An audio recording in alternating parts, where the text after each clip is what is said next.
Welcome to Bloomberg Law. I'm Pacchia.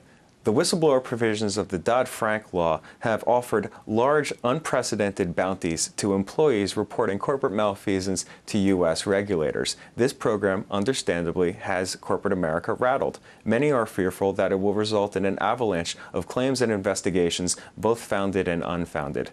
The SEC recently released a report on the early goings of this program, and joining us now to discuss the report, we have Jordan Thomas. He's a partner at the law firm Labaton Sucharow, based here in New York City. In a former life, he was an assistant director at the SEC. We're glad to have him here. Welcome. Thanks for coming in. So, looking at the whistleblower provisions of Dodd-Frank, we talked about them a couple months ago, just prior to them coming online. They've been online for some time now. Why don't you take us through them just briefly and hash out what are they? Sure. Congress passed legislation that provides significant financial incentives for people to report, as well as anti-retaliation protections for employees. And they're quite sizable in terms of dollar amounts. I think employees that report wrongdoing of a corporation that will eventually result in some dollar amount being paid in terms of fines, they get up to 30% of the amount?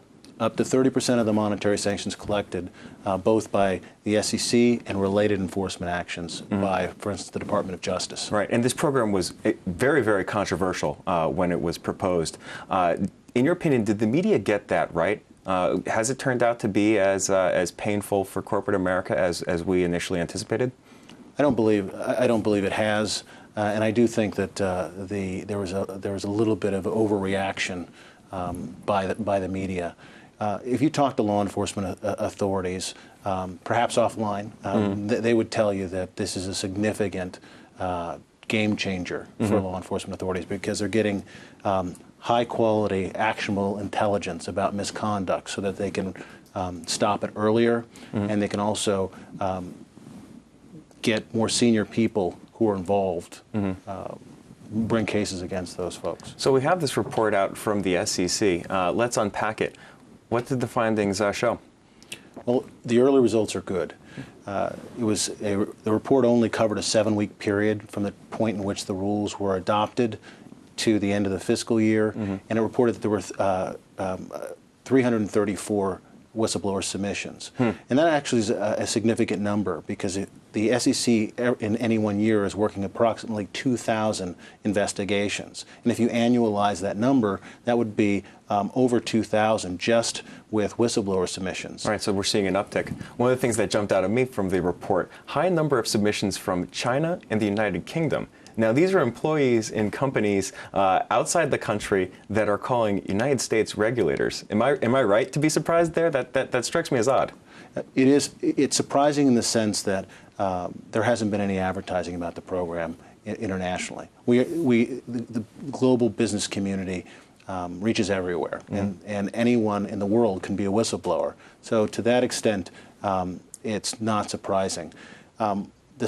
The findings were sort of interesting, because China had the highest number, and right behind it was the UK. And the UK is a relatively sophisticated market with sophisticated regulation by the FSA and the Serious Fraud Office. So that was a little surprising. The domestic stats were interesting too. California, for some reason, beat out New York State in terms of calls. How on earth do you account for that? It's tough. California's numbers were 30% higher than New York. And of course, the financial capital of the world is in New York. So that's a little surprising.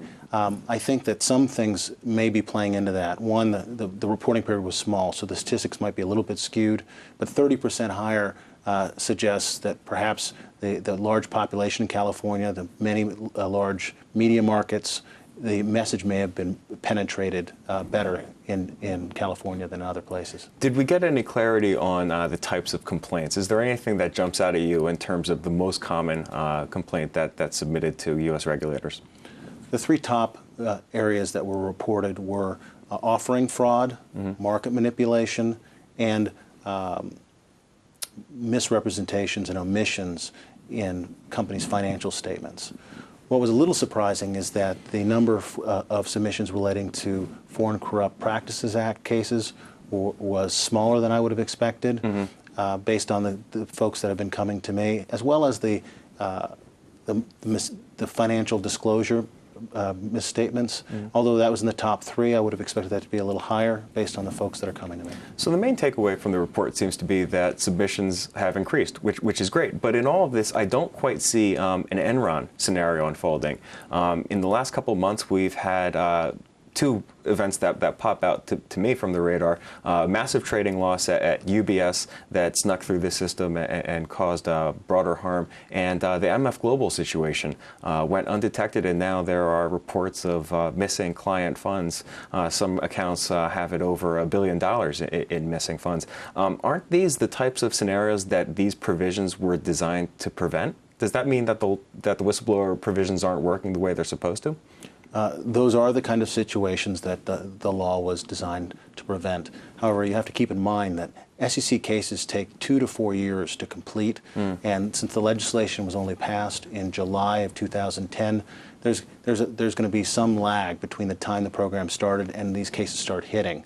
What I can tell you, both from having worked at the SEC as well as what I'm seeing in private practice, many of the most significant cases the SEC is going to bring in coming years will be because of whistleblowers. So you're expecting this to ramp up substantially? Substantially. In fact, just a few weeks ago, the SEC announced its numbers for the last year, and it was a record number: 734 enforcement actions and $2.8 billion in monetary sanctions. In the coming years, I predict those numbers are going to be surpassed because of whistleblowers. So, Jordan, you represent whistleblowers in your practice. What are you telling your clients these days? Well, I am regularly asked to advise senior officers and others in organizations about whether to report or not to report. And that's a significant decision for whistleblowers, both personally and professionally. Right, there's a lot of risk in that equation. Absolutely. And what we do at Labaton Sucharow is we help whistleblowers to first determine whether there was a securities violation.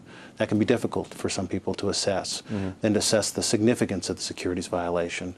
And then if, after weighing the pros and cons, the whistleblower determines that it's something that they feel it should be reported, then we help them to make the most significant submission possible using analysts, accountants, economists, to build the best case. All right, this is tough stuff. Jordan, thanks so much for coming in today. Thank you. That's Jordan Thomas. He's a partner at the law firm Labaton Sucharow. If you'd like to learn more about the cases or issues we just discussed, be sure to check out our offerings on BloombergLaw.com and also on the Bloomberg Terminal. I'm Pacchia. Thanks for watching.